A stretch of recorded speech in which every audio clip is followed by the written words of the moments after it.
In the quiet neighborhood of Hyde Park in Kansas City, Missouri, sat a house that no one would have suspected to harbor unimaginable horrors. But within its walls, the eccentric flea market vendor Robert Berdella transformed into something far darker. Neighbors knew him as a quirky collector and local crime prevention advocate, but inside his unassuming home, Berdella conducted heinous experiments in pain and control that defied comprehension. When Christopher Bryson leapt from a second-story window, wearing nothing but a dog collar, the facade shattered, and the world glimpsed the monster lurking beneath the surface. In this episode, we'll take you inside the House of Horrors, exploring the methods, motives, and madness of Robert Berdella's gruesome crimes. Building on the foundation of episode 1, where we trace Berdella's evolution from a troubled youth to an emerging predator, we now step into the heart of his darkest deeds. We'll examine how his carefully curated public persona shielded his true identity, the calculated ways he lured and tormented his victims, and the chilling evidence uncovered by law enforcement. We'll also delve into the systemic gaps that allowed him to remain undetected for years, and discuss the profound impact of his crimes on the victims' families, the Kansas City community, and criminal justice. This is Scarlet Tavern. All right, part 2. Back at it. This one is a definitely listener discretion advised. Ben didn't say it. I expected him to say it. What? I said part 2. I don't get it. Every time last season. Part 2, Electric Boogaloo. I did that like twice. You did it every time. Do you want to go back and listen? I don't remember that. Every time he would say it. You want me to do it? No. It's ruined now. You ruined it. Wow, okay. You can never say it again. You know what? I defy you. Electric Boogaloo. Will you just shut the up? You said it wrong. Love you, though. Let me steal your blanket. That would have been more like in there if you didn't stutter through it. I know.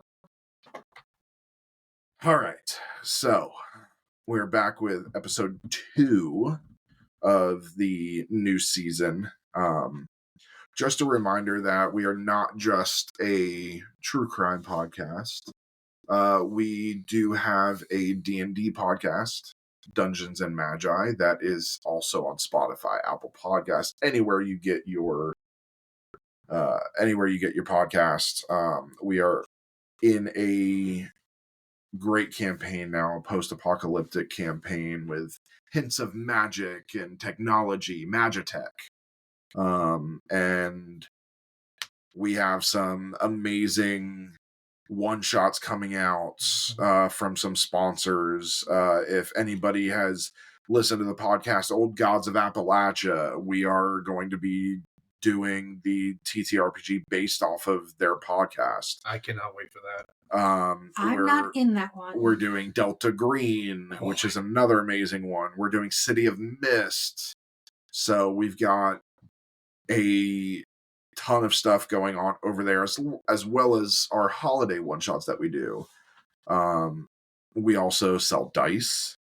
So we have our dice company. You can go to dammediallc.com and find all of that stuff there. We may design some Scarlet Tavern dice, or dice based off of some of the topics for Scarlet Tavern. I'm still waiting for the fuck you, fuck me, yeet, no yeet. I'm not sure how well a Robert Berdella dice set would sell. Yeah, probably not. But a Ted Bundy set would sell. I mean, on the face of the 20, you could do a knife. Or is like not for him. Or like I like to call it a people opener. Not for him. I wouldn't do that. But because his big thing was bleach and So a bleach bottle. No, I would do a needle. Yeah. Because that's what he used. He injected them. Or just put meth on it on the D20. But yeah, so check all that at dammediallc.com. Again, we also have a Facebook page for this as well. And we have social medias for all of our other stuff. If TikTok truly does go bye-bye, everything can be found on those socials. So, again, we want to thank you for listening in, and let's jump in. So, the true horror of Robert Berdella's crimes lies in the detail of his sadistic methods. As his confidence grew with each victim, so did his appetite for inflicting prolonged suffering. What follows is an expanded account of the depths of Berdella's depravity, each crime marked by systematic torture, calculated experimentation, and meticulous documentation. Viewer discretion is advised. Wouldn't that be listener discretion because nobody? If they watch us on YouTube, Yeah, but there's no. but they're still watching on YouTube, still counts as a watch. Just everybody be prepared. Some fucked up shit's about to be said. Yeah. July 5th through the 6th, 1984. Jerry Howell, a 19-year-old acquaintance and son of a fellow flea market vendor, approached Berdella for a ride to a dance contest. Yes, you heard that right. Berdella, harboring long-held fantasies of control over Howell, seized the opportunity. Offering a ride, he instead took Howell to his home under false pretenses, initiating a sinister plan. Berdella spiked Howell's drink with sedatives, rendering him semi-conscious. Once Howell could no longer resist, Berdella bound him to his bed with ropes. Not to his bed, by the way. It's actually the spare bed. Over the course of 28 hours, Berdella raped Howell multiple times, combining physical domination with degrading verbal abuse. He taunted Howell, mocking his inability to fight back and reinforcing his sense of helplessness. Berdella alternated between moments of calm and intense abuse, creating a psychological roller coaster designed to break Howell's spirits. Howell eventually vomited due to the effects of the sedatives while gagged, causing asphyxiation. Berdella later claimed to have attempted CPR, but his lack of effort underscored his indifference to Howell's life. Berdella meticulously dismembered Howell's body, draining the blood and sectioning the remains using a chainsaw and boning knives. Each body part was carefully wrapped in plastic trash bags and left for curbside garbage collection. And we'll be going more in depth further down of each crime, each death. Yeah. Do you have in there what he writes in his notebooks? I think I do. Because he makes notes for everything. He literally documents everything he does. That's how we know all of this is true. Because I think his notebooks do come. Because there is a specific thing that he writes about this. Yeah, handwritten. Okay. Because there's a specific thing he says about Jerry Howell in his notes. So we'll get to that later. Yeah, there is. It's at the bottom. Okay. This is definitely the riskiest of all his victims. This was probably the riskiest one. Yes, it was the only one that did not have, or that had a connection to somebody. And I think it was just his urges. They got to him. He found the opportunity, and he took it. He was very much like an opportunist. Like, oh yeah, a lot of these were just, hey, yeah, sure, whatever, and then. Well, aside from Howell, he could relate to everybody else because they were druggies. The male prostitutes, they're gay. Howell actually came out as... he did, yes. But he did not know that at first. No. At first, he was pissed off at Howell because he was picking on like gay people and bullying them and everything. But then it came out that he was also gay. April 1985. Robert Sheldon, a 20-year-old drifter, had stayed with Berdella intermittently. While initially intending to offer shelter, Berdella became annoyed with Sheldon's presence and decided to make him a victim. His frustration marked a shift from premeditated murder to impulsive violence. Sheldon was drugged over several days, reducing his ability to resist. Once incapacitated, Berdella bound him and began his experiments. Drain cleaner was swabbed into one of Sheldon's eyes, causing irreversible damage and excruciating pain. Piano wire was wrapped tightly around his wrist, cutting off circulation and causing nerve damage. Caulking material was poured into his ears to deafen him, isolating him further. Sheldon was repeatedly raped. His struggles met with taunts from Berdella, who treated him as an object rather than a person. When a workman was scheduled to visit Berdella's home, he decided to kill Sheldon to avoid discovery. Using a plastic bag and a ligature, Berdella suffocated him, displaying cold, calculated detachment. Sheldon's body was dismembered using the same method as Howell's. His skull was later found in Berdella's closet, a grotesque trophy of the crime. Not just that, he was having fellatio with the head, from what we can tell. Jesus. Yeah. June 1985. Mark Wallace, a 20-year-old drifter, sought shelter from a storm in Berdella's tool shed. Berdella saw an opportunity and invited Wallace inside, where he quickly incapacitated him with a heavy dose of tranquilizers. Berdella connected an electrical transformer to Wallace's nipples and genitals, delivering repeated shocks. He meticulously recorded Wallace's physical reactions, treating the ordeal as a sadistic experiment. Berdella inserted needles into Wallace's back muscles, a technique designed to inflict maximum pain and terror. Wallace, unable to escape or resist, endured taunts and manipulative behavior that reinforces hopelessness. Wallace died after approximately 24 hours of torture, succumbing to the combined effect of drugs, respiratory distress, and trauma. Berdella followed his established routine of dismembering the body and disposing of the remains in trash bags, treating the process with clinical detachment. September 26, 1985. James Ferris, a 25-year-old acquaintance, reached out to Berdella for shelter. Berdella, intending to make Ferris's next victim, drugged him soon after arrival and restrained him.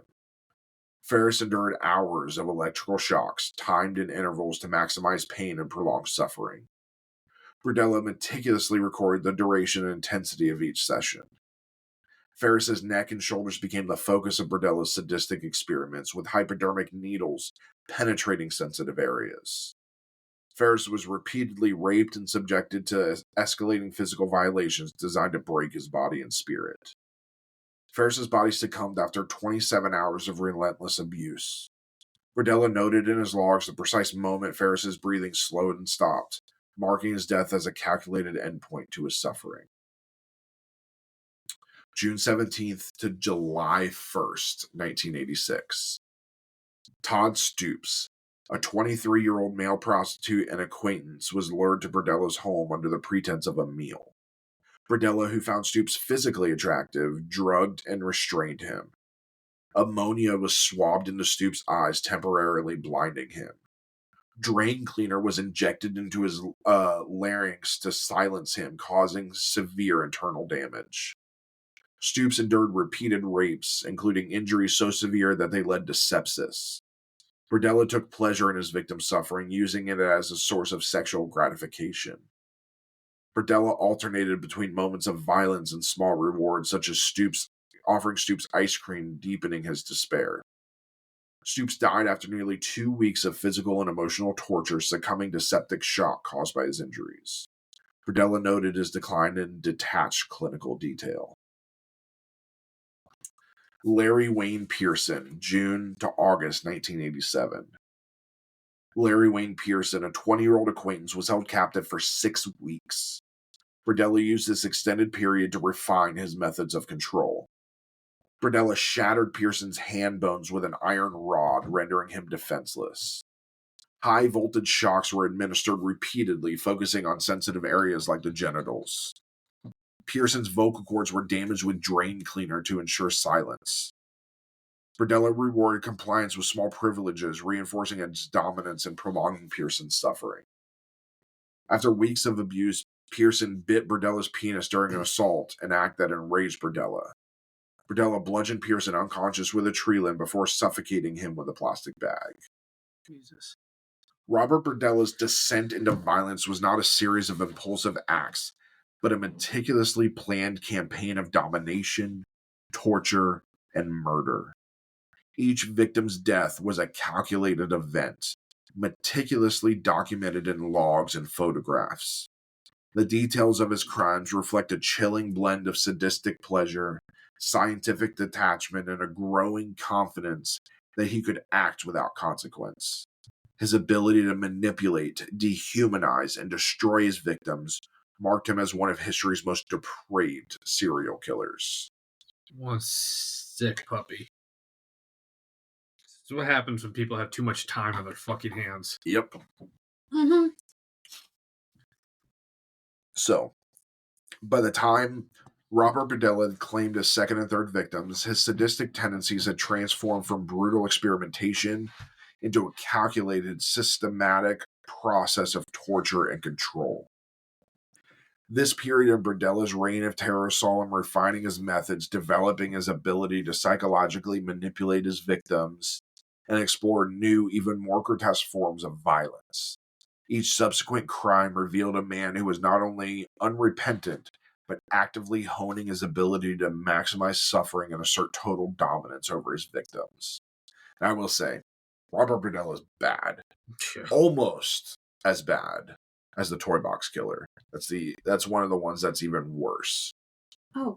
The Toy Box Killer's bad. And it all happens in a fucking truck. Oh, lovely. Yeah. I haven't gotten to that one yet. In a moving truck. He's a piece of shit. His girlfriend was in on it. I haven't gotten to that one yet. Yeah. Yeah. It's nuts. Is it Nightmare? He did some fucked up shit and recorded everything. Like, video recorded everything. Got it. So, nightmare inducing shit. Berdella's first murder, Jerry Howell, was a significant psychological turning point. What initially began as an act of opportunity turned into the foundation for a system of capture, torture, and murder. From his second victim onward, Berdella began incorporating a detailed methodology. Berdella specifically targeted young, transient men, those living on the margins of society, often involved in prostitution or struggling with addiction. Their lack of social connections made them ideal prey. Berdella lured his victims to his home under the guise of offering food, shelter, or money. His outwardly eccentric yet harmless persona allowed him to mask his true intentions effectively. Berdella relied on a combination of alcohol, sedatives, and physical violence to render his victims defenseless. Drugs such as Valium and chlorpromazine played a pivotal role in his ability to restrain victims without immediate resistance. Hey, we're back to drugs I can pronounce and you can't. Valium and chlorasmium? Chlorpromazine. Oh, yeah. Chlorpromazine. Yeah. Once incapacitated, Berdella subjected his victims to carefully planned acts of torture. These were not random. They were methodical, deliberate, and designed to inflict maximum pain when ensuring prolonged survival. Each session of torture was meticulously documented in handwritten logs and Polaroid photographs. These served as both trophies and a record of his experiments, reflecting his belief that he was conducting something akin to research. After his victims succumbed to the physical toll of his abuse, Berdella dismembered their bodies with the precision of a butcher, ensuring no trace of evidence could tie him to the crimes. So, this is when we go into a little more detail and the evolution of his practices. In April 1985, Robert Sheldon was not pre-selected as a victim. However, Berdella's frustration with Sheldon's presence in his home led to an impulsive decision to turn him into a captive. This marked Berdella's transition from premeditated targeting to opportunistic violence. Sheldon was subjected to experimental methods that became hallmarks of Berdella's crimes. Berdella swabbed drain cleaner into Sheldon's eyes, causing excruciating burns and likely permanent blindness. Caulking material was forced into Sheldon's ears, rendering him deaf and further isolating him from his surroundings. Piano wire was wrapped tightly around Sheldon's wrist, cutting off circulation and inflicting nerve damage. Berdella later admitted to deriving satisfaction from watching Sheldon writhe in pain as the wire dug into his flesh. When a workman scheduled to visit Berdella's home risked exposing the crime, Berdella decided Sheldon had to die. His method, suffocation from using a plastic bag, was chillingly pragmatic, signaling Berdella's growing detachment from the act of killing itself. So this is where we start to see everything that he's going to do to his next victims. It slowly builds. Yeah.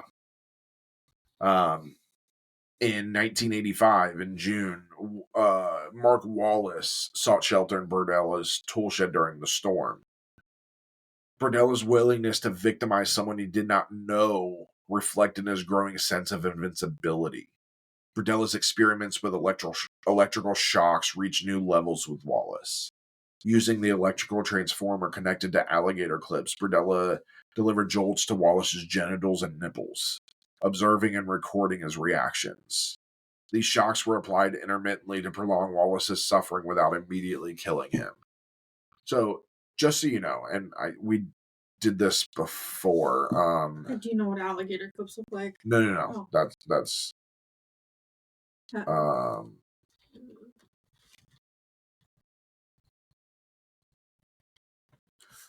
it is. So we talked about this when we did this the first time. So most of us in law enforcement, you've been hit with a taser. Mm-hmm.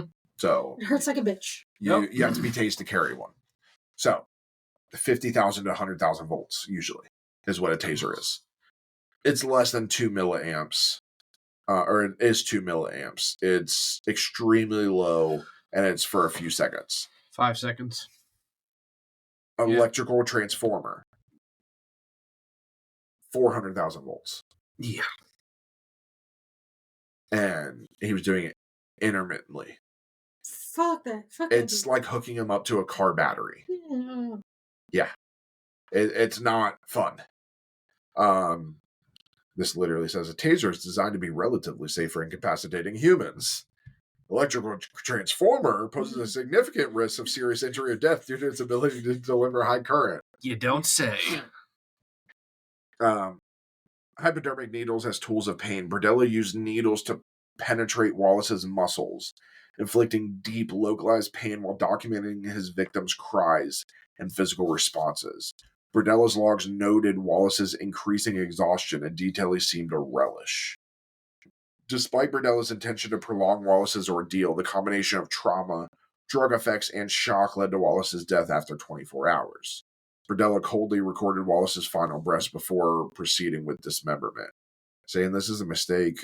He didn't give him the right meds to keep him alive. Well, he doesn't know any better. His only interaction with drugs is the time that he probably used himself. Like, I know what meds to give somebody to keep them alive through torture.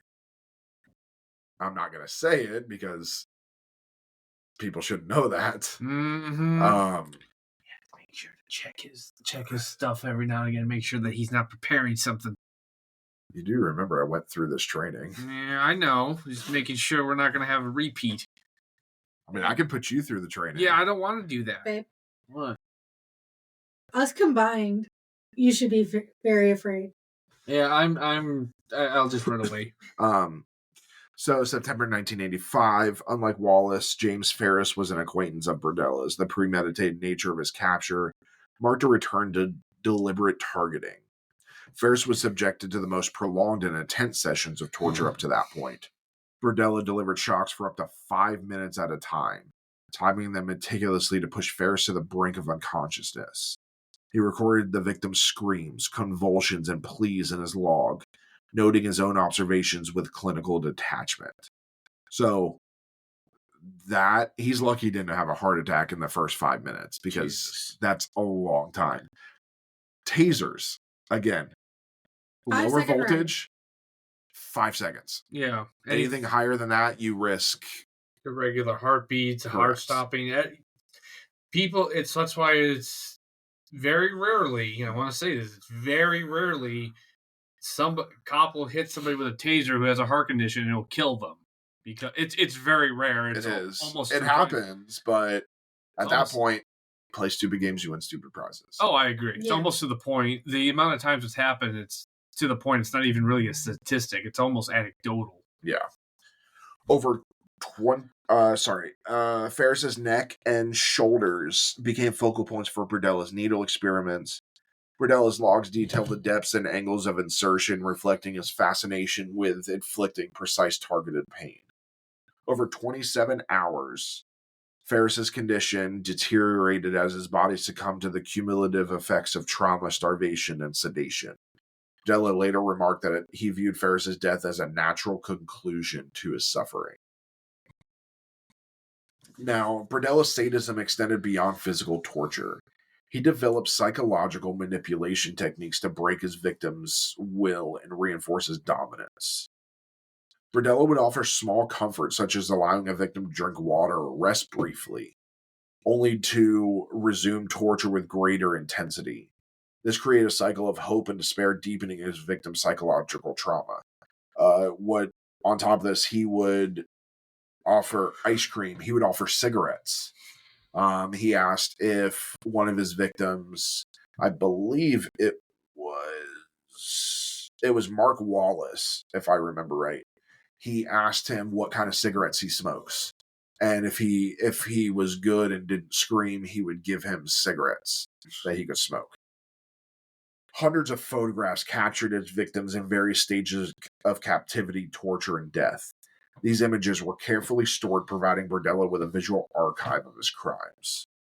Items belonging to his victims, including driver's licenses and personal effects, were retained as mementos. These objects served as reminders of the dominance long after the victim's death. And this is where he fucked up. Mm-hmm. By this point in his killing spree, Berdella's motivation had evolved from opportunistic violence to a calculated pursuit of control and sadistic pleasure.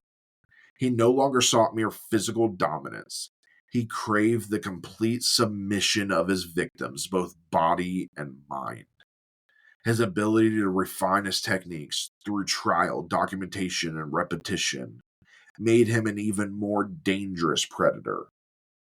As Berdella perfected his methods, his belief in his own invincibility grew. His careful planning, meticulous cleanup, and targeting of vulnerable individuals ensured that no one would suspect the horrors unfolding behind the walls of 4315 Charlotte Street. The stage was set for even greater atrocities, as Berdella's confidence and sadism continued to escalate. By the mid-1980s, Robert Berdella had reached the zenith of his horrifying career of violence. No longer experimenting with methods or cautiously refining his practices, Berdella now operated with an unfettered confidence in his ability to torture, murder, and evade detection. This period, marked by his prolonged captivity of victims, the escalation of his sadistic practices, and the systemic dehumanization of those he preyed upon, underscored his transformation into a fully realized monster, devoid of empathy or restraint. All right. Are you ready for this? This is... I know this one. I don't like this one. This is the dark stuff. Yes. This here, folks, is listener discretion. This is where we are going in detail of everything that happened. I don't even have to read this. I could tell you what happened off the top of my head. I've read this so much. So, some of it may sound repetitive, but we are going into more detail. Todd Stoops, a 23-year-old male prostitute, endured one of the most prolonged and sadistic periods of captivity under Berdella's control. This case is often cited as the height of Berdella's depravity, revealing the extent of his willingness to prolong suffering and his calculated cruelty. Stoops had previously stayed at Berdella's home with his wife on 2 occasions in 1984. Berdella harbored a sexual attraction to Stoops and fantasized about having complete control over him. By 1986, Stoops was estranged from his wife and living in dire conditions. Berdella encountered him in Liberty Memorial Park and offered him a meal and $13 for sexual favors. Stoops, desperate for money to buy drugs, agreed and accompanied Berdella to his home. cheap. It's a Yeah. cheap whore. Yeah, well, that desperate for drugs. Yeah. $13 ain't getting you much. Even back then. Once in Berdella's clutches, Stoops was rendered powerless through drugs and restraints. Over the course of 2 weeks, Berdella's treatment of Stoops surpassed the horrors inflicted on his previous victims. Electrical shocks. Berdella used a 7,700-volt transformer to deliver high-voltage shocks to Stoops' genitals and other sensitive areas. These shocks were calculated to inflict excruciating pain while avoiding immediate death. I know from some accounts, he hooked them to his balls. He hooked them to the gooch, which, and his nipples. Yeah. Berdella ruptured Stoops' anal wall by using his fist, causing severe internal injuries that led to a massive infection. This act was intended to destroy Stoops' physical autonomy and further break his will. Berdella injected caustic substances directly into Stoops' vocal cords, leaving him unable to scream or plead for mercy. That's why I said a needle for his D20. Berdella alternated between acts of cruelty and moments of feigned kindness. For instance, he allowed Stoops minimal food and water and later offered him ice cream and soup, which Stoops was too weak to consume. These gestures served to deepen Stoops' despair and underscore his complete dependency on Berdella. If I remember it from the research I did, the acts of the kindness that he did, it was after he started getting sick. Yes, because he knew that he wasn't going to be able to eat anything. So it was psychological torture. He would also eat food in front of them when they got to the point that they couldn't eat. Keep in mind, if this guy even tried to eat something, it would be... So think about the last time you had a sore throat, okay? Amplify that by 100. Oh. This guy just had bleach injected into his throat. No. By a needle from the outside. Yeah, it's bad. It's like... You know the rhino spray that goes in the bed liners of trucks? Yeah. That like really rough stuff? Imagine that sprayed in your throat. That's what his throat would have felt like. Yeah. It would have been, if we could have seen the inside of his throat, I would have loved to have actually looked at that, because it would have been swollen. It more than likely would have been pussy, and it would have been bad. Over the 2 weeks, Stoops was provided with little to no nourishment. This deliberate starvation further weakened him, ensuring he was physically incapable of resistance. Stoops' condition rapidly deteriorated due to sepsis caused by his ruptured anal wall, compounded by dehydration and malnutrition. Berdella's logs chillingly described his victim's inability to sit upright and a slow descent into unconsciousness. On July 1st, 1986, Stoops succumbed to his injuries. Berdella, showing no remorse, coldly recorded his death in his log and began the methodical process of dismembering and disposing of the body. Larry Wayne Pearson's 6-week ordeal is the most prolonged of Berdella's crimes, demonstrating his complete mastery over his methods and his descent into a warped sense of justification for his actions. Pearson first met Berdella through his flea market booth, Bob's Bizarre Bazaar, in the wrong order, and the two formed a casual friendship. In June 1987, Pearson needed help after being arrested, and Berdella bailed him out, ostensibly out of kindness. While staying at Berdella's home to repay his debt, Pearson joked about robbing gay men. This remark enraged Berdella, who saw it as an affront to his sexuality. Fueled by anger and his desire for control, Berdella decided to make Pearson his next victim. And this is where I really think he was like, he controlled himself to a degree. Yeah. Because nobody else survived more than 2 weeks. Nope. That's why I think he made this as long and painful as possible, because he joked about the robbing gay people, gay men. Pearson's captivity is notable for Berdella's psychological and physical dominance, as well as his escalating sadistic tendencies. Berdella deliberately broke the bones in Pearson's hands using an iron rod, rendering him physically helpless.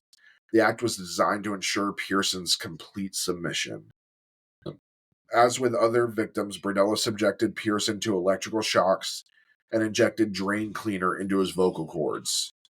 Berdella attempted to create a system of rewards and punishments, moving Pearson to a less restrictive room as a reward for obedience. Pearson learned to sleep without moving, fearing that any slight disturbance would provoke further violence. And with that sleep without moving, that's a big notation because Robert Berdella slept in the bed right next to him with all his victims. He would sleep in the bed right next to them while they were tied up and tortured. Berdella repeatedly rapes Pearson, treating him as an object for his own gratification. The logs detail these assaults with cold detachment, reflecting Berdella's complete dehumanization of his victim. So what he would do is he would sleep next to them. He would wake up and feel like raping them, so he would do it. And then he would go back to sleep while they're sitting there whining and crying. Despite weeks of compliance, Pearson ultimately resisted, biting Berdella's penis during an assault and screaming that he could no longer endure the abuse. This act of defiance enraged Berdella, who responded with fatal violence. Berdella bludgeoned Pearson with a tree limb until he was unconscious, then suffocated him with a plastic bag.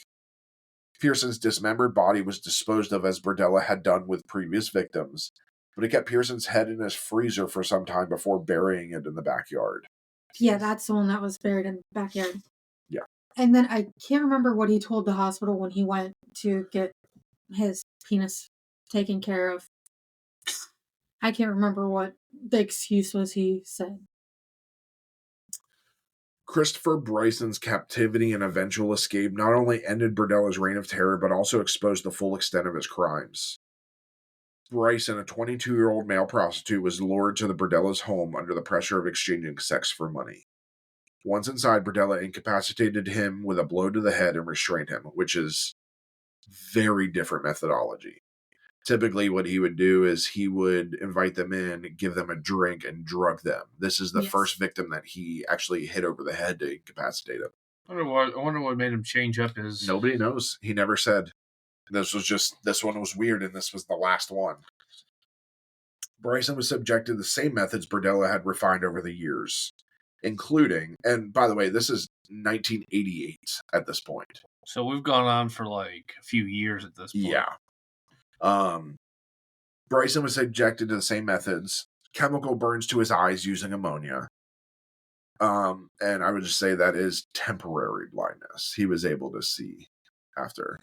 Repeated sexual assaults and psychological torment, verbal threats, including claims that Berdella had killed others and would do the same to Bryson. Bryson's ingenuity and courage ultimately led to his escape and Berdella's capture.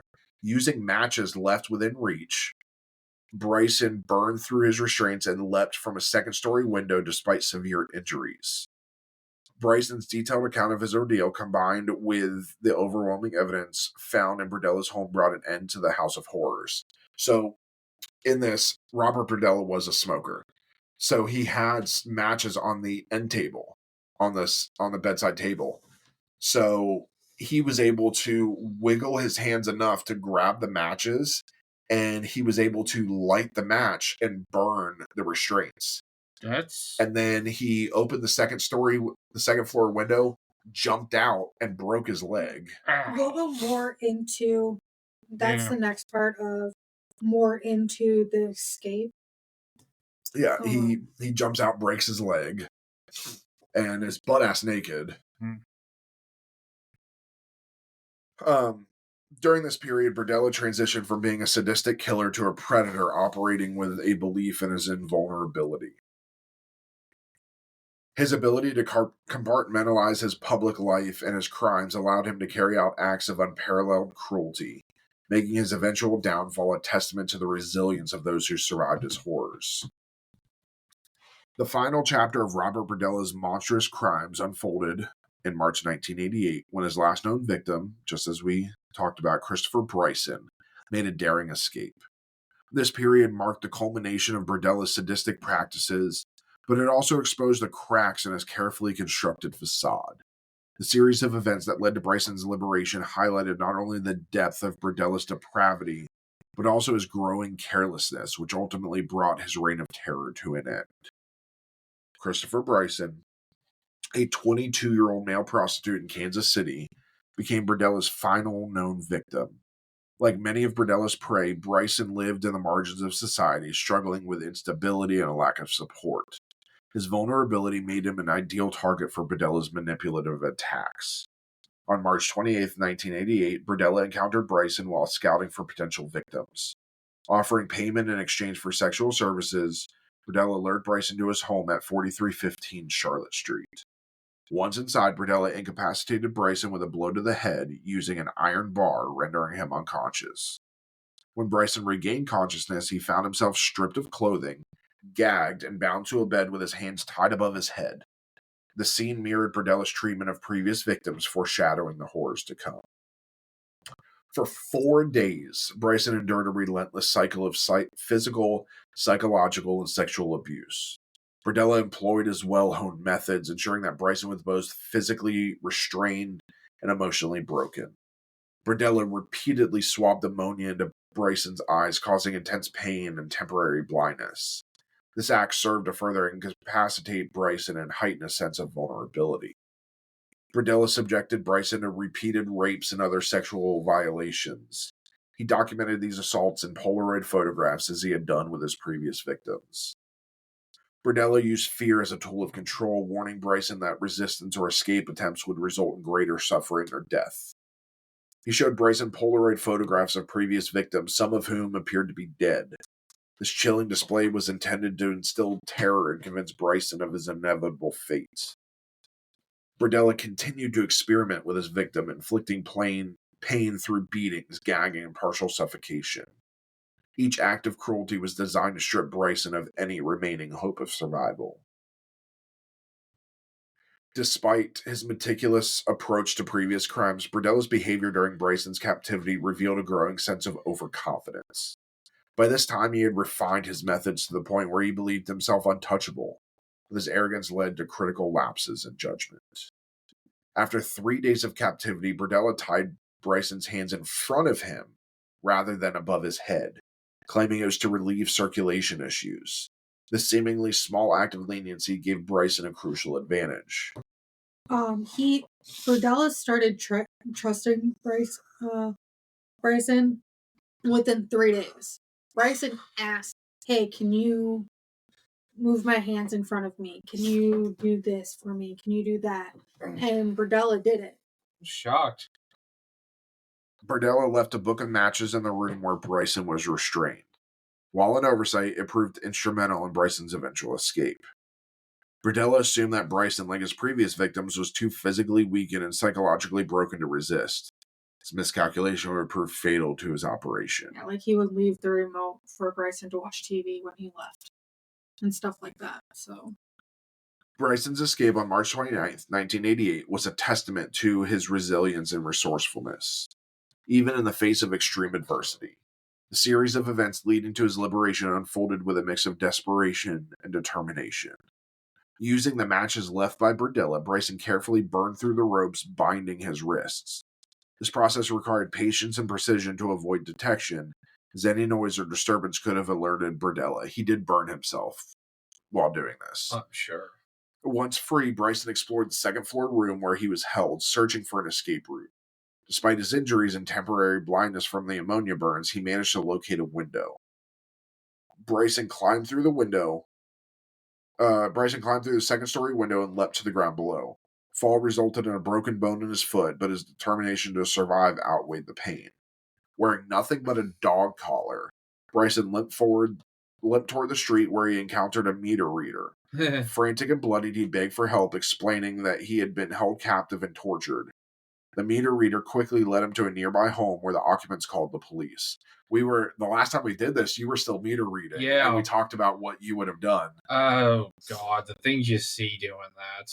I've never seen that, but honestly, that's about all you can do, because what a lot of meter readers will do is, at least what I did, was I would park my car at the end of one street and then just do like walk up and then walk back and then go. Pretty much. Sometimes, depending on the size of the street or anything, I walk whole blocks, around whole blocks and everything. So, I'm surprised anybody let him in. Yeah, I mean, he was butt ass naked, and they didn't want to at first. They saw him, and they were like, yeah, no, and when they asked the meter reader, he said, "Oh, I saw him come from here," and that's how they found the house. So the arrival of law enforcement marked the beginning of the end for Berdella's reign of terror. I love this too because at this point he knew he was done and he just let them come in. They raided the house, but he didn't try and resist. What can he? First of all, what's he gonna do? Yeah, and he was just it was done. It's really hard to explain a naked guy with a dog collar jumping out of your window because at the very least, in best case scenario, it's some kind of depraved sex act, and you're ruined one way or the other. Yeah. Especially back then in the late 80s, yeah, homosexuality was becoming more accepted, but nobody, even the people of the LGBTQ community, are going to have a hard time looking at this and thinking that's okay. Or again, as I said, I can't really explain that. So yeah. Bryson recounted the events of his captivity with remarkable clarity, describing the methods of torture, the layout of Berdella's home, and the tools used to restrain him. He informed officers of the Polaroid photographs Berdella had shown him, suggesting the existence of other victims. Keep in mind, nobody knew anything. They had no idea that this dude was a fucking serial killer. Bryson's injuries, including chemical burns, bruises, and a broken foot, corroborated his story. The dog collar around his neck further emphasized the brutality of his captivity. Based on Bryson's account, police obtained a search warrant for Berdella's property. The warrant application cited Bryson's detailed testimony of the visible signs of torture, high likelihood of uncovering further evidence at the scene. And I will say, because don't really talk about it, they ended up calling EMS out. EMS was able to cover him, get him decent. He went to the hospital, got treated for his wounds. He was able to see later on. The ammonia only did temporary damage. They flushed his eyes, gave him a bunch of meds. I think he was in the hospital for a week or two just to get normal Yeah. again. And then between when he got out of the hospital and now, he vanished. Yep. He changed his name, relocated to southern Missouri, and started a new life. I would have. Totally. So the search for Berdella's home revealed the true extent of his crimes, exposing a house of horrors that shocked the Kansas City community and the nation. Police found burnt ropes still attached to the bedpost, the very ones Bryson had used matches to escape. A tray of syringes, chemicals, and torture implements, including the 7700-volt transformer, was discovered near the bed. Yeah, he had it like a surgical room. He had the tray with the cart and everything. Hundreds of images depicted other victims in various stages of torture and death. These photographs provided damning evidence of Berdella's long history of abuse. Investigators uncovered skulls, bones, and other remains linking Berdella to multiple murders. Each discovery painted a clear picture of the scale of his atrocities. Christopher Bryson's escape not only saved his own life, but also brought justice to Berdella's other victims. His courage to recount his ordeal and the decisive action of law enforcement ensured that Berdella would face the full weight of the law. Bryson's survival and testimony provided the breakthrough investigators needed to end Berdella's killing spree and uncover his crimes. Again, the search of Berdella's home revealed a meticulous and calculated predator whose ability to operate undetected for years highlighted the vulnerabilities in law enforcement's handling of marginalized communities. Christopher Bryson's escape was not just a moment of personal triumph. It was the final act in exposing one of Kansas City's most horrific serial killers. His resilience and bravery ensured that Berdella's crimes would no longer remain hidden. The investigation into Robert Berdella reaches climax when law enforcement executed a search warrant at 4315 Charlotte Street on March 29, 1988, hours after Christopher Bryson's dramatic escape. That's how quickly they got the search warrant. It took them 2 hours. That was it. They called into the judge. The judge said, "Yep." Boom, signed. Yeah. Actually, at this time, they would have gone to the judge's house. But that's a quick fucking search warrant. It's very quick, especially for that time. What awaited investigators inside the modest-looking Kansas City home would shock even seasoned officers and make national headlines. It's one of the most horrifying cases of serial murder ever uncovered. The evidence revealed not just the scale of Berdella's crimes, but also the meticulous and sadistic planning that had characterized his reign of terror. Here's the thing. So, we look at Ted Bundy. Okay. Yeah. Obviously one of the most prolific serial killers of all time. Yep. So I'm trying to remember when his first murder was. It was the late 70s, early 80s? Yeah. 1971. Oh, early 70s. 1971 in Seattle was his first one. But he wasn't sentenced until 1979. He was sentenced 2 in 1979, 1 in 1980. Then he escaped. Or he had his escape in 77. So at this point, Ted Bundy was at this point the most prolific serial killer. But his victims were known to be missing because he took people that would be missed. Oh, yeah. Where this, nobody knew. Like, Ted Bundy was known to be out there. They knew there was a serial killer. They knew what he was driving. They did all of that. Which, by the way, if you've never seen the movie with Zac Efron as Ted Bundy, watch it. It is amazing. He plays a great Ted Bundy. Which is scary to think about. I forget what it's called. Oh, yeah. I haven't seen it, but... We'll have to watch it. Extremely wicked, shockingly violent, evil, and vile. Great fucking movie. A lot of big names in it. Jim Parsons is in it. Sheldon. John Malkovich is in it. Haley Joel Osment's in it. Lily Collins is in it. Oh, shit. So, and Zac Efron played a great Ted Bundy. One of my favorites. So watch that great Ted Bundy, and we'll talk about that more when we do Ted Bundy.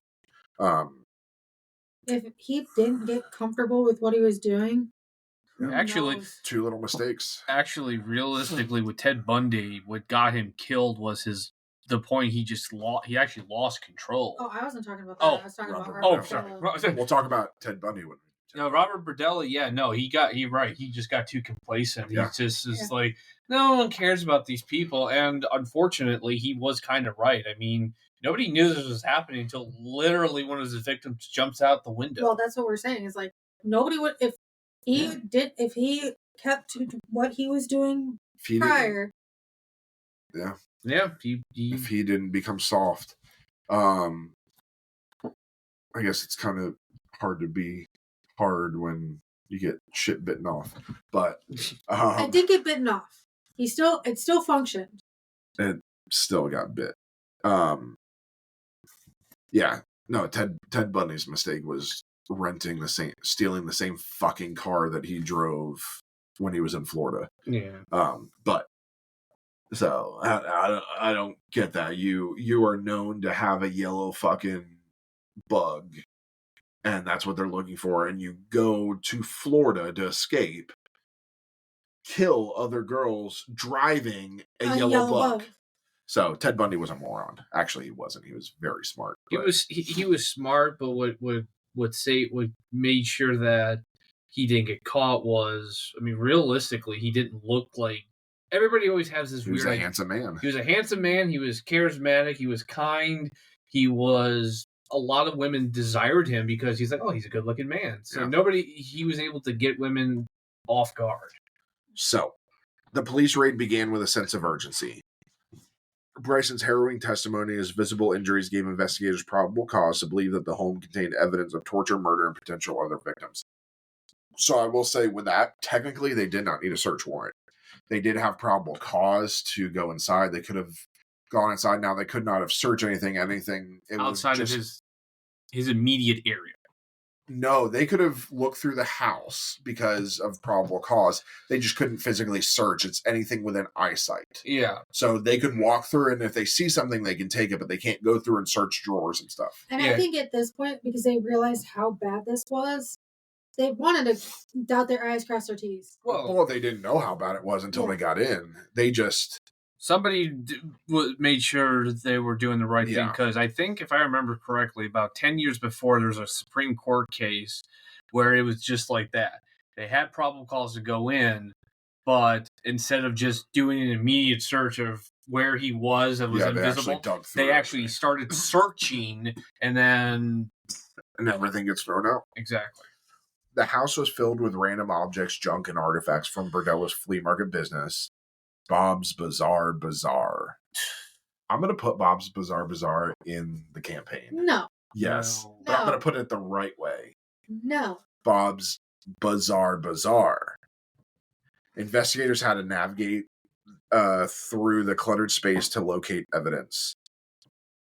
Despite the disorder, there was a methodical organization in specific areas, suggesting that Berdella carefully curated spaces where he carried out his crimes.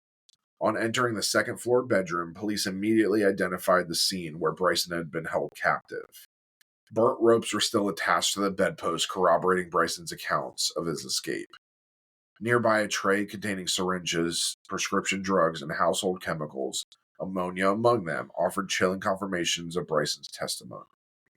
The bed was equipped with leather straps and ropes designed to restrain victims securely. Tools such as alligator clips and electrical transformer, later identified as capable of delivering 7,700 volts, were discovered near the bed. These items were clearly used for inflicting pain and asserting dominance over Berdella's captives. The walls of the rooms displayed tribal art and macabre decorations, adding an eerie backdrop to the scene of unimaginable cruelty. Yeah, I'm just thinking. So you said from the time that he got his last victim where he was able to escape and the cops showed up, it was about 2 hours, right? This is just my opinion, I'm probably wrong, or at least one way he could have maybe, and I say maybe got away with it, takes all the photos, anything that doesn't look like a sex thing, he just burns it. He wasn't there. Oh, he wasn't there. He wasn't home. Oh, he was at work. Oh, shit. Yeah, he left. He went to work or went shopping or something. I forget what it was. Okay, I thought he was... No, he was gone. What? He pulls up as the cops are searching his house. Oh. Yeah. And he's just like, well, shit. Here I'm thinking he's just in the house. Bryson literally asked. So after like 2 days, Berdella started trusting Chris. Then Chris is like, oh, can you leave the remote where I can reach it? Can you put my arms in front of me? Because he was completely compliant with Berdella. He lured Berdella into a false sense of ease. So him being able to have his arms in front of him, being able to watch TV, not doing anything, allowed Berdella, okay, well, he's not going to try escape or do anything, so I can leave home for an extended amount of time. Well, I will say he did leave home with all the other victims. He just had them tied up so they couldn't leave. Yeah. Okay, I'm thinking he's like somehow like he went in the backyard to smoke or something. He left. I think he went to work or something. He left for an extended period of time because he still had the Bizarre Bazaar at this point. Yeah. So he's still running that. So he would leave even with the other victims. They were just fully tied up. But he left and Bryson escaped. Used the TV, turned up the volume on the TV in case he came back so he couldn't hear him escape. Okay. And then he leapt out the window. Because I'm thinking like he's in like he went in the backyard, Bryson was able to get out. Nope, he's gone. So they're searching and his car just pulls up and he gets out and goes, yep, shit. Well, shit. Because I'm thinking to myself, it's like all he really has to do is get rid of all the photos of the previous victims and put the transformer and everything else like in the basement, like in a box, and all he can say is like, I'm gay, we got into some real kinky shit, he flipped out and he jumped out the window.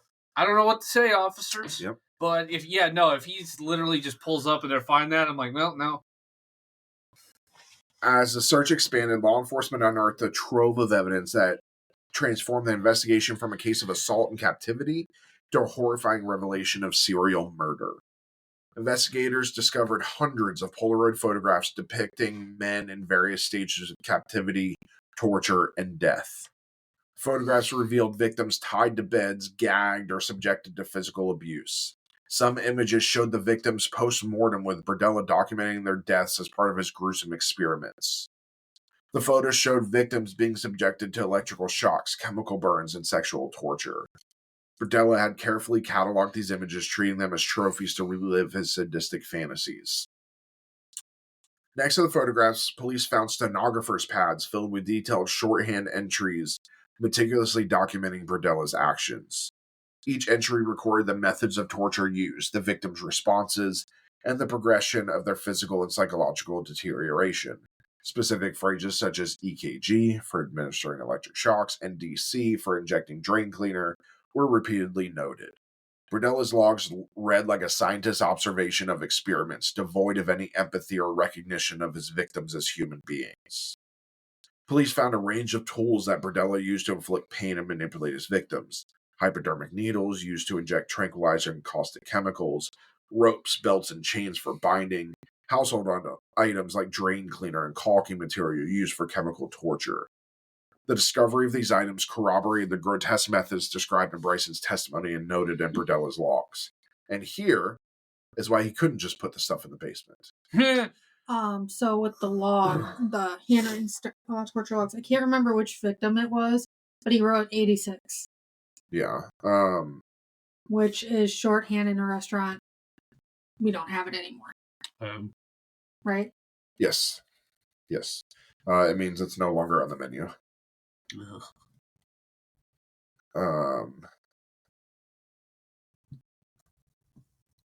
Yeah. He kept way too many notes. Yeah, that's probably what. Damn, he really just thought he wasn't going to get caught. He didn't, because think about it. It started back in when he was in college. He had the 2 drug charges. Mm-hmm. What should have sent him, the second one, which should have sent him to jail, didn't because cops fucked up. Mm-hmm. So he just really thought, like with this victim, that nothing's gonna happen. Yeah, he just keeps pushing a little bit. Nothing keeps happening until, yeah. Oh, oof, yeah. I'm trying to find. I know I had what was exactly written in his logs. That's something I'm gonna have to find, and I'll actually post it. But I had a whole thing. I found, it took me forever to find it, but I found somebody had recorded everything that was in his logs, which we don't typically have because it's something like that. They wouldn't post it. Yeah, but I had found it. I had dug deep to find it. If I do find it, we'll post it on the website under the Scarlet Tavern part. The search of the basement revealed the gruesome aftermath of Berdella's murders. It was here that Berdella dismembered his victims after disposing of their remains. Using luminol, for those that don't know, luminol is the magical spray that makes blood stains or any stains come to light under blacklight. Forensic investigators detected extensive blood stains on the basement floor and trash barrels, evidence of where Berdella drained and butchered his victims.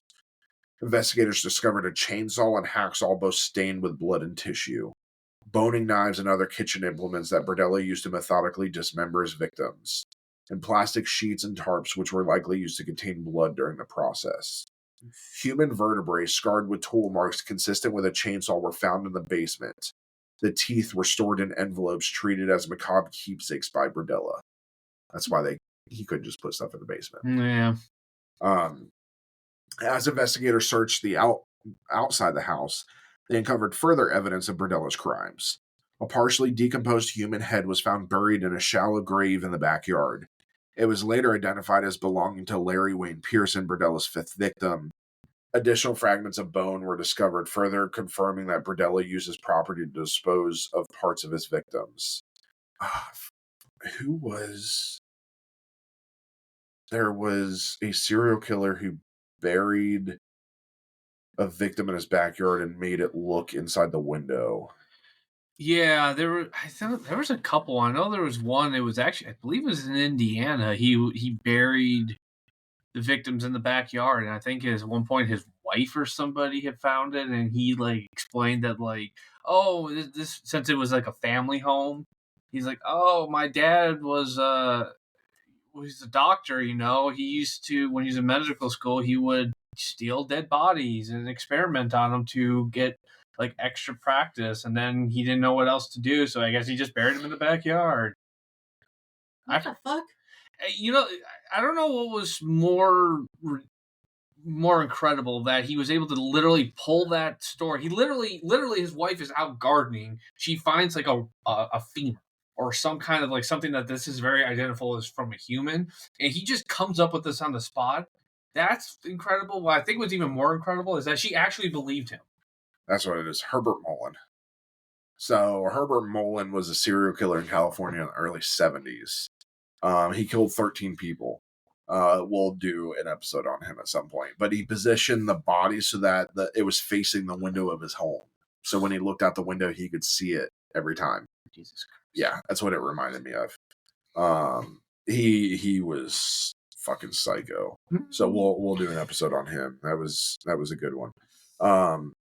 He believed his murders were necessary to stop the California earthquakes in the 70s. That's why he killed people. Jesus Christ. Yeah, he was delusional. Yeah, you think? The living room showcased the disturbing duality of Berdella's life. The room was filled with tribal art and exotic curiosities, reflecting the eccentric persona Berdella cultivated at the flea market. Mixed among these items were personal effects belonging to his victims, including Jerry Howell's driver's license and James Ferris's wallet. These trophies served as chilling reminders of his crimes. Items related to Berdella's involvement in the local neighborhood watch programs were found, underscoring the stark contrast between his public image and private depravity. The evidence collected during the search painted a picture of a methodical, calculated killer who had spent years perfecting his sadistic practices. Investigators were able to reconstruct Berdella's timeline of crimes based on the logs, photographs, and victim testimonies. Each victim was held for days or weeks, subjected to escalating levels of torture before succumbing to their injuries. Evidence linked Berdella to at least 6 known victims: Jerry Howell, Robert Sheldon, Mark Wallace, James Ferris, Todd Stoops, and Larry Wayne Pearson. Photographs suggested the possibility of additional unidentified victims, raising questions about the full extent of Berdella's killing spree. I mean, if you looking at this, just a cursory glance of the times it's supposed to be there are these interesting gaps that are in between there. And as I was actually thinking, it's like, what the hell is he doing in the meantime? Because there doesn't seem to be... They count way more than 6. I'm sure. I think he started to do the torture and they died too quickly, so he didn't make any notes. He just took pictures of them. And the way he would take pictures, he would blur their faces.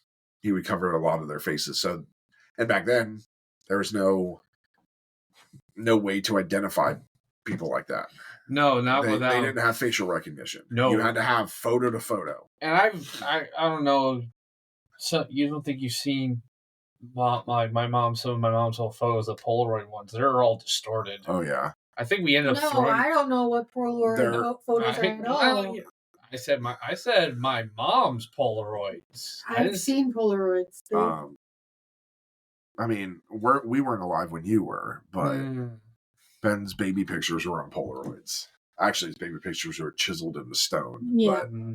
But, I'm surprised the stone didn't break. Yeah. As news of the discovery spread, the Kansas City community was engulfed in a mixture of shock, outrage, and disbelief.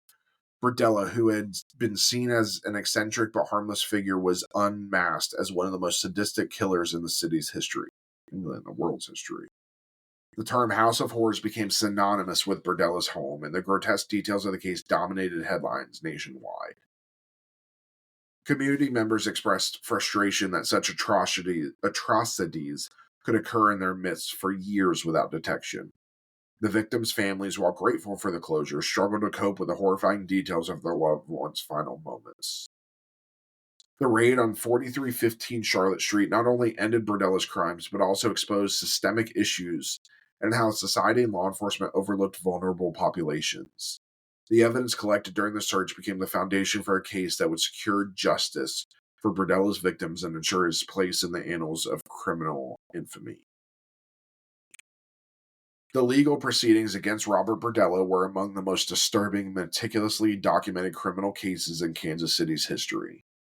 The court case and subsequent plea deals revealed the full extent of Berdella's crimes while igniting a public and legal reckoning.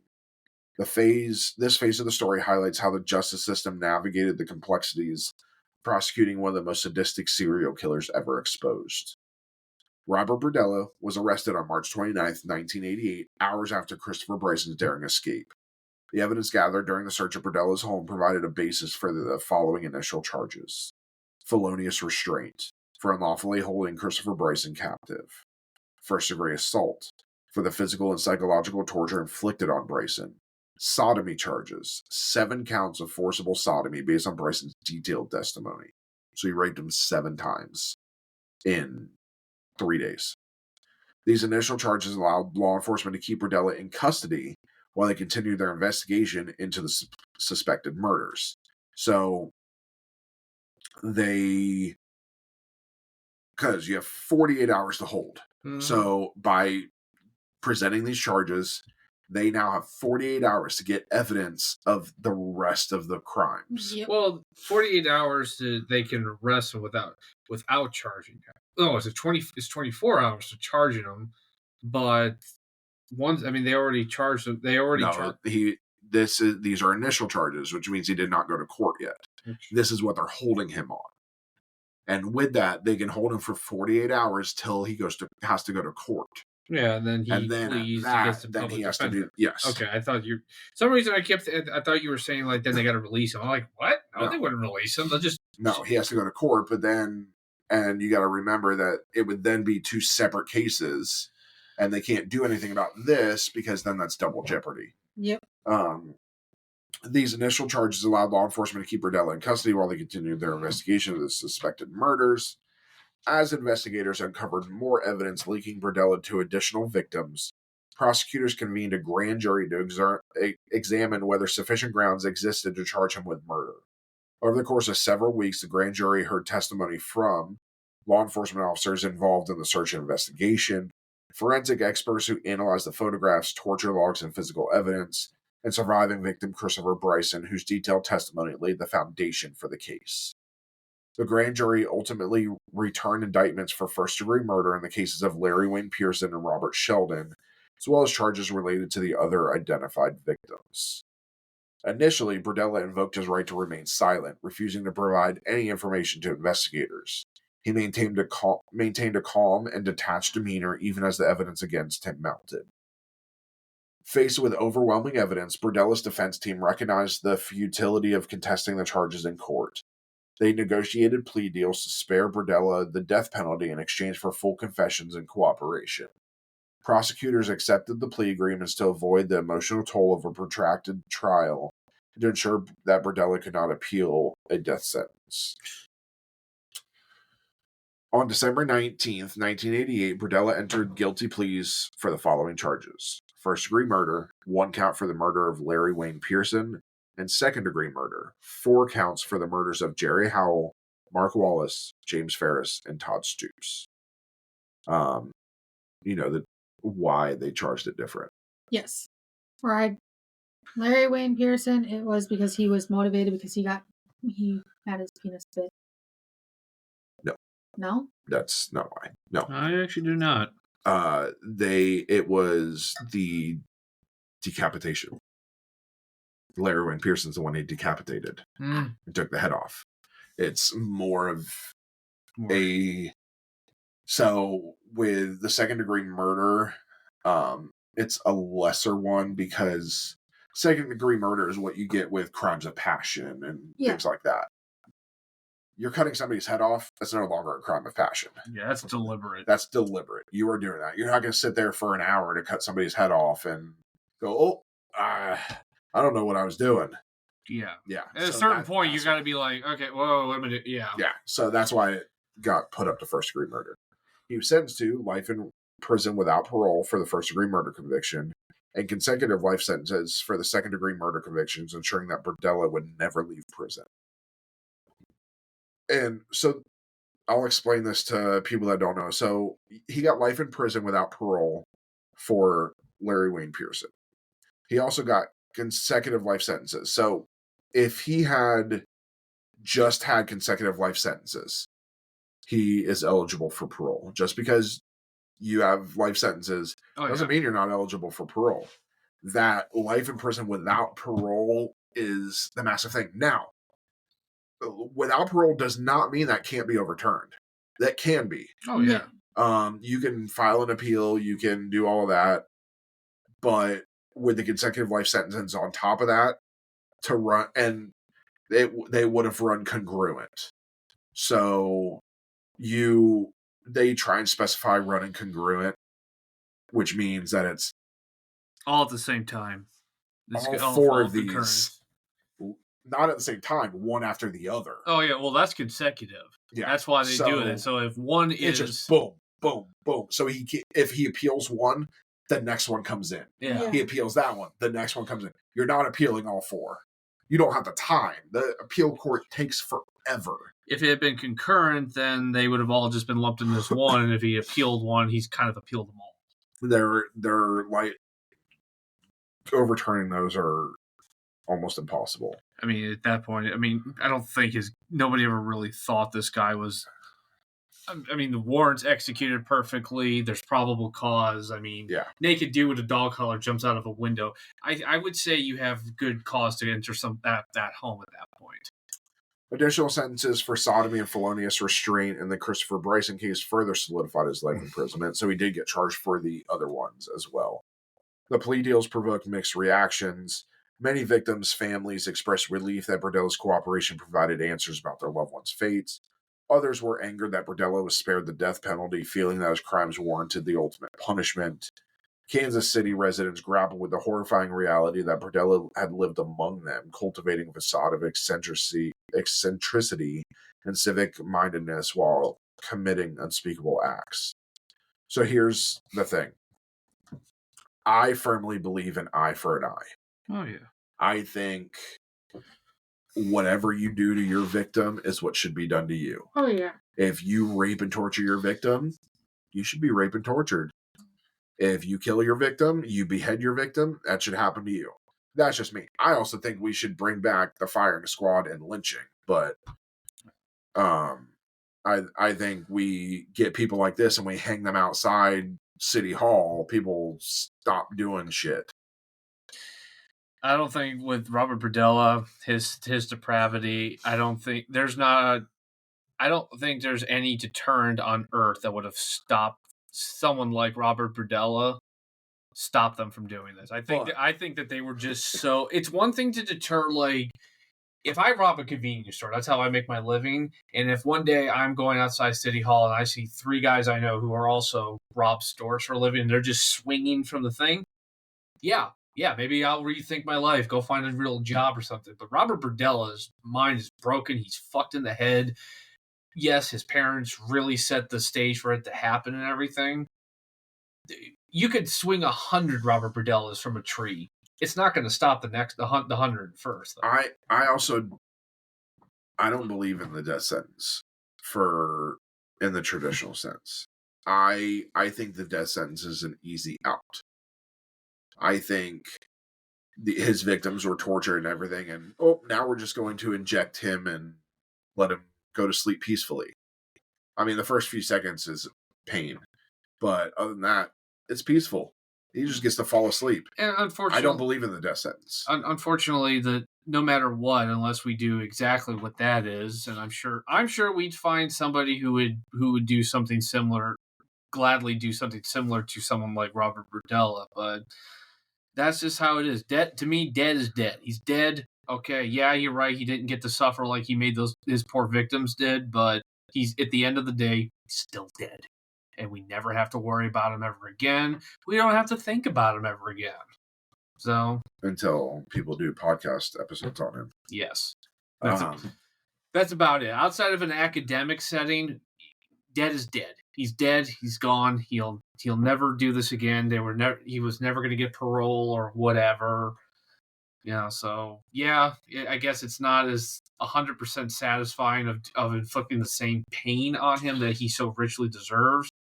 But as part of the plea agreements, Berdella provided chillingly detailed confessions about his crimes. These confessions painted a horrifying picture of a methodical, sadistic killer who viewed his victims as objects for experimentation. Berdella describes his use of electrical shocks to inflict pain and submission, chemical injections, including drain cleaner to silence or incapacitate victims, sexual violence and psychological manipulation to break his victim's will. He admitted to holding each victim captive for days or weeks before killing them, using chainsaws, boning knives, and other tools to dismember the bodies, and disposing of remains in garbage bags for curbside trash collection. Just imagine this comes out that Robert Berdella is disposing of a victim in trash bags, and you're the trash man watching this on the news, and you go, God, those bags felt heavy. It's like, holy fuck! That's why. That's why. Like, I just threw this fucking body in the fucking garbage with Miss Smith's meatloaf. Jesus. Berdella confessed that he deliberately targeted vulnerable individuals, young men struggling with addiction, homelessness, or prostitution, because he believed they would not be missed. Throughout his confessions, Berdella showed little remorse. He described his actions with clinical detachment, referring to his victims as play toys, and justifying his crimes as experiments to satisfy his sadistic urges. Following his sentencing, Berdella was incarcerated at the Missouri State Penitentiary. Been there. His time behind bars was marked by complaints, attempts to control his public image, and his eventual health decline. Berdella frequently filed grievances about prison conditions, claiming inadequate medical care or poor food quality. Oh, poor baby. Fucking Yeah, suck a nut. Yeah, seriously. Well, maybe not. He specifically cited issues related to his high blood pressure, which he argued was not being properly managed. Go fuck yourself. Hey, maybe not be a sadistic fucking asshole and killer, and maybe you... Oh, I guarantee you, and I'll say this right now, I guarantee you they were mistreating him. Oh, probably. On purpose. Mm-hmm. I'm curious what his fellow prisoners probably thought of him. Oh, just wait. You'll see. Berdella granted occasional interviews attempting to portray himself as misunderstood. He claimed that media coverage had exaggerated his crimes, further enraging victims' families and the public. Due to the notoriety of his crimes, Berdella was placed in protective custody to prevent attacks by other inmates. His isolation only deepened his detachment and narcissistic tendencies. Oh yeah, they wanted to kill him. They were running through here saying, we want to kill him. And eventually the warden was like, yeah, I don't want that on my record. Let's go put him in solitary and let him die of his own whatever. On October 8th, 1992, I was a few months old, Berdella died of a heart attack at the age of 43. His death was attributed to complications from long-standing high blood pressure. I can imagine just a guard who probably opened up the slot to look inside the cell and saw him dead. He's like, oh, that's what he meant by this needing his men. Oh, man, my face is red. Oh, well. Yeah, he's like, should I report this? It's lunchtime. I'll get him after. Take a break. I'm going home. I would have been like, he'll keep till the morning. Many in the Kansas City community expressed relief that Berdella would no longer be a burden on the prison system or a source of ongoing attention. Some question whether Berdella's death was truly natural, but no evidence of foul play was found, which it wouldn't be because they would hide it.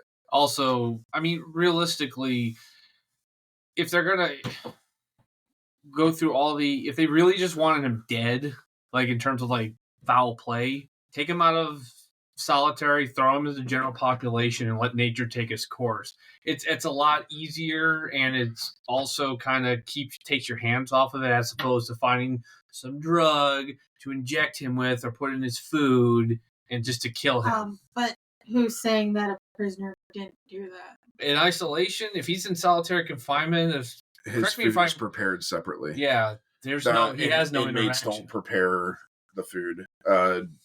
It's prepared separately and all of that. So the case against Robert Berdella left a lasting impact on the Kansas City community and beyond. The investigation highlighted the importance of thoroughly pursuing missing persons cases, especially those involving marginalized individuals. The role of survivor testimony, as exemplified by Christopher Bryson, became a critical element in bringing serial killers to justice. While Berdella's confessions provided answers, the graphic details of his crimes reopened wounds for many families. The destruction of Berdella's home in 1989 symbolized an effort to erase the physical reminders of his atrocities. So what we saw was a rebuild. Okay. Yeah, so a person bought Berdella's house, demolished it. He's like, I don't want that as a House of Horrors museum and shit. Yeah, I get it. Yeah, that makes perfect sense. Kind of like with the person who now owns the Amityville Horror House. I completely redid the front of it so everyone would stop bothering his house. Berdella's crimes sparked discussions about the dangers faced by vulnerable populations and the necessity of community vigilance. The House of Horrors case became a focal point for true crime media, with books, documentaries, and podcasts exploring the depths of Berdella's depravity. The court case and its aftermath brought justice for Berdella's victims and exposed the systemic failures that allowed his crimes to go unnoticed for so long. While his life ended in obscurity, the impact of his actions serves as a grim reminder of the importance of vigilance, compassion, and the pursuit of justice for the most vulnerable members of society.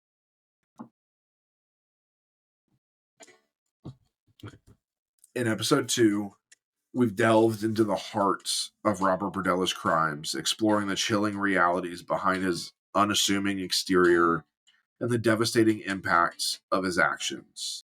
This House of Horrors serves as a grim reminder of the depths of human depravity and the vulnerabilities of marginalized individuals. Just questions to reflect on as we leave.